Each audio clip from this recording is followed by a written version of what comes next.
Iran के साथ लड़ाई में डोनाल्ड ट्रंप की सेना ही दो फाड़ हो गई। अमेरिका में दो धड़े बन गए। एक तरफ पीट हेग्सेथ जो कि अपने ही राष्ट्रपति के खिलाफ हैं। खबर यह भी है कि अमेरिका में एक धड़ा जंग चाहता है, दूसरा धड़ा जल्द से जल्द डील चाहता है।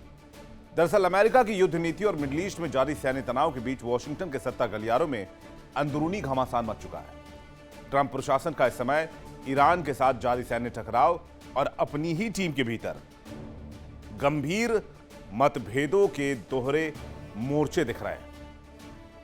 एक तरफ जहां अमेरिका वैश्विक स्तर पर अपनी सैन्य ताकत दिखाने की कोशिश कर रहा है, वहीं दूसरी ओर पेंटागन और व्हाइट हाउस के बीच मतभेद खुलकर पूरी दुनिया के सामने आया। जहां पेंटागन अभी तक इस मामले को दबाने की कोशिश कर रहा था, अमेरिका की कमजोरी को छिपाने की कोशिश कर रहा था, लेकिन आखिरकार ईरान के साथ लड़ाई में परिस्थिति ऐसी बनी कि सारी पोल पट्टी खुलकर रह गई। इस पूरे रक्षा संकट के केंद्र में सिर्फ एक व्यक्ति है, अमेरिकी रक्षा मंत्री पीट हेग्सेथ। रक्षा विभाग के शीर्ष स्तर पर बनी यह दरार अब केवल नीतिगत बहसों तक सीमित नहीं है, बल्कि इसने ट्रंप के कोर टीम में टकराव की स्थिति पैदा कर दी है।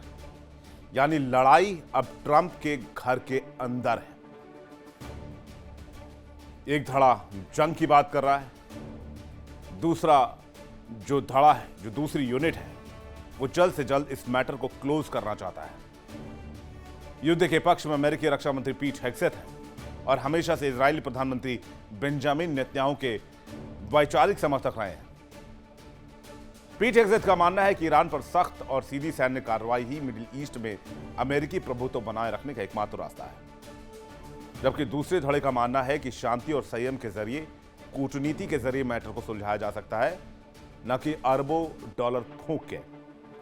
इस गुट में प्रशासन के कई वरिष्ठ सैन्य सलाहकार, राजनयिक, यहां तक कि कुछ बड़े लीडर्स भी शामिल हैं।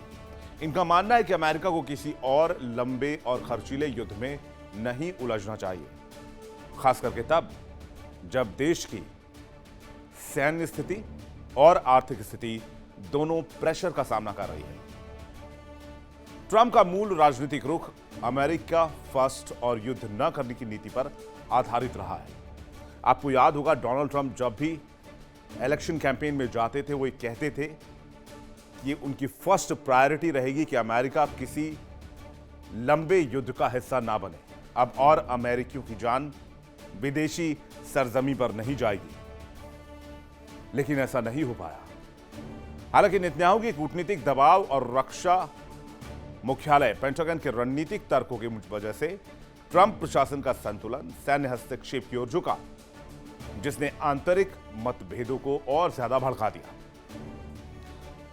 अमेरिका में जंग के बीच दो फाड़ की स्थिति कैसे है, जरा इसको ग्राफिक्स के जरिए समझते हैं। डोनाल्ड ट्रंप राष्ट्रपति, युद्ध शुरू करने वाले और लगातार इसके बचाव में रहने वाले, परमाणु खतरे और आतंक को रोकने के लिए इसे जरूरी बताया। पहले जंग के पक्ष में थे, लेकिन अब डील के पक्ष में है। पीट हेग्सेथ सबसे जोरदार युद्ध समर्थक, युद्ध का सार्वजनिक चेहरा।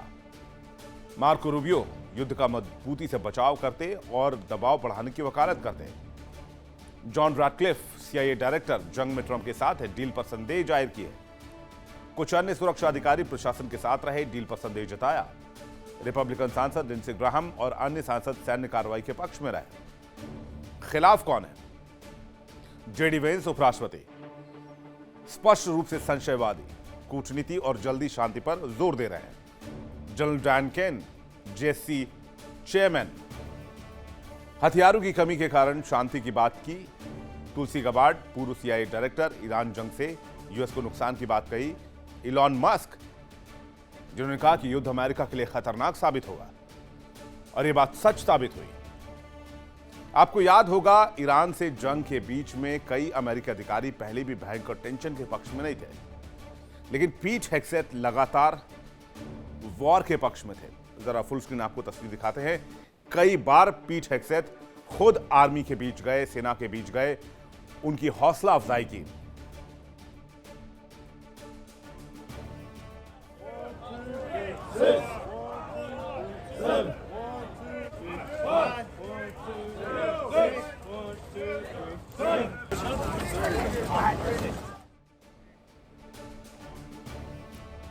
इसके बावजूद कई अमेरिकी सैन्य अधिकारियों ने ट्रंप और पीट हेगसेथ को वार्निंग दी थी कि ईरान से जंग का वक्त नहीं है और अगर जंग हुई तो इसमें अमेरिका की हार होगी। अमेरिका के पास हथियारों की कमी और द्वितीय विश्व युद्ध के बाद से अमेरिका ने व्यापक रूप से हथियारों का प्रोडक्शन नहीं किया, बल्कि कंपनियां बंद की और प्राइवेट कंपनियों को हथियार बनाने का कॉन्ट्रैक्ट दिया। उधर ईरान जंग को लेकर कई अधिकारियों ने विरोध भी किया तो पीट हेगसेथ ने उनका पत्ता ही साफ कर दिया। पीट हेगसेथ के कहने पर ट्रंप ने किन किन अधिकारियों को निपटाया उसकी एक लिस्ट भी आपके सामने रख देते हैं। प्रमुख चेहरा तुलसी गबार्ड, पूर्व सीआईए चीफ, 18 प्रमुख खुफिया एजेंसियों की प्रमुख थी। ईरान जंग पर ट्रंप प्रशासन को आगाह किया था। तुलसी गबार्ड से मई 2026 में इस्तीफा ले लिया गया। जॉन फेलन, पूर्व नौसेना सचिव, ईरान जंग का विरोध किया तो हटा दिए गए। यूएस युद्धपोत की तैनाती का विरोध किया था। रैंडी जॉर्ज, पूर्व army chief of staff, US army का सर्वोच्च सैन्य अधिकारी, इन्होंने ग्राउंड ऑपरेशन को खतरनाक बताया था और ईरान के हथियारों के बारे में आगाह किया था। CQ ब्राउन, पूर्व एयरफोर्स चीफ, ईरान पर हवाई हमलों को गलत बताया था, बातचीत से मैचा सुलझाने पर जोर दिया था। लीजा फ्रॉन्चेटी, पूर्व नेवी की टॉप एडमिरल, इन्होंने कहा था कि ईरान के पास नेवी की तैनाती खतरनाक है, नुकसान हो सकता है, होर्मुज के आसपास जहाज ले जाना खतरे से खाली नहीं होगा। लिंडा फेगन, पूर्व कोस्ट गार्ड प्रमुख, ईरान जंग का विरोध किया था, रेस्क्यू ऑपरेशन की जिम्मेदारी लेने से भी इनकार किया था। जेफरी क्रूज, इनके ऊपर ईरान के खिलाफ जानकारी जुटाने में असमर्थता के आरोप लगे और इन सब को सिर्फ एक व्यक्ति पीट हेगसेथ ने अपनी टीम से बाहर का रास्ता दिखाया, लेकिन अब उसी पीट हेगसेथ के सिर पर तलवार है। ईरान से जंग के बीच में पीट हेगसेथ ने जिस पर आरोप लगाया, फिर जंग का विरोध किया। ट्रंप और पीट ने मिलकर सबको निपटा दिया और आज न सिर्फ पीट हेगसेथ के सिर पर तलवार है, बल्कि जंग डोनाल्ड ट्रंप और पीट हेगसेथ के बीच है। यानी ठीकरा पीट ने अपने डिप्टी पर फोड़ा है, लेकिन खतरा उनकी कुर्सी पर मंडराने लगा है।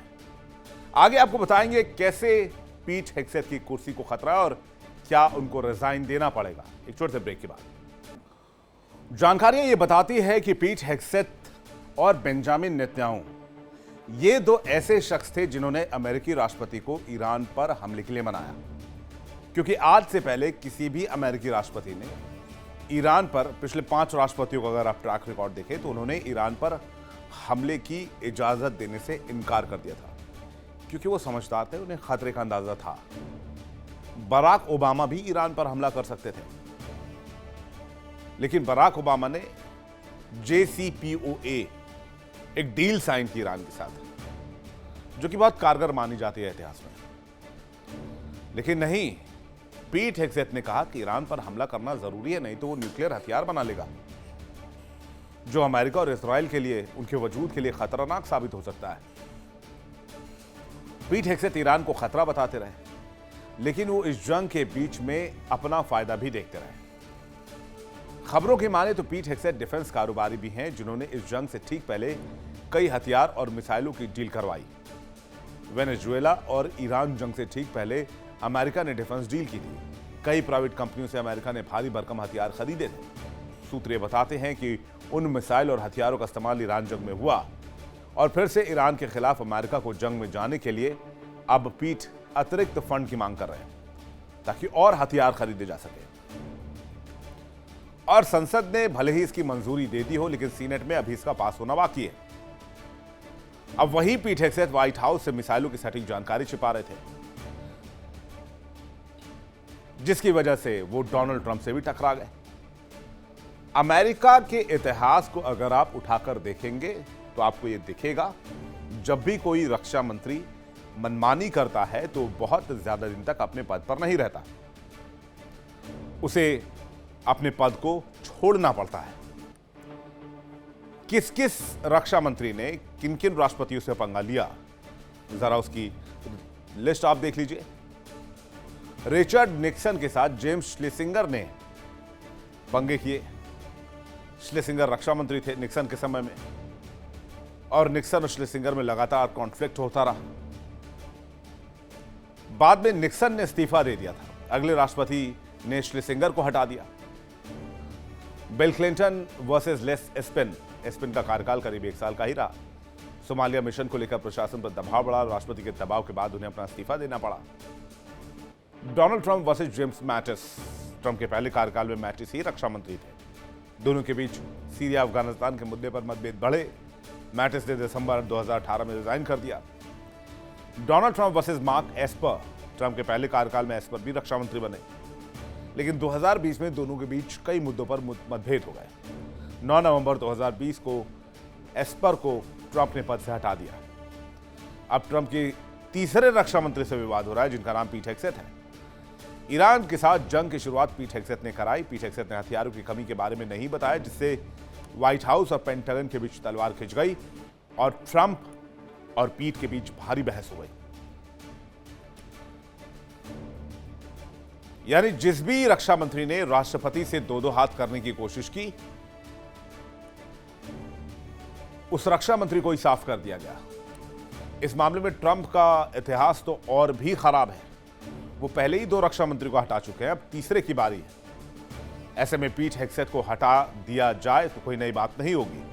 पीट हेग्सेथ रक्षा मंत्री बनने से पहले अमेरिकी आर्मी नेशनल गार्ड में एक इन्फेंट्री यानी पैदल सेना के अधिकारी के रूप में ग्वांतनामो बे, इराक और अफगानिस्तान में सेवाएं दे चुके हैं।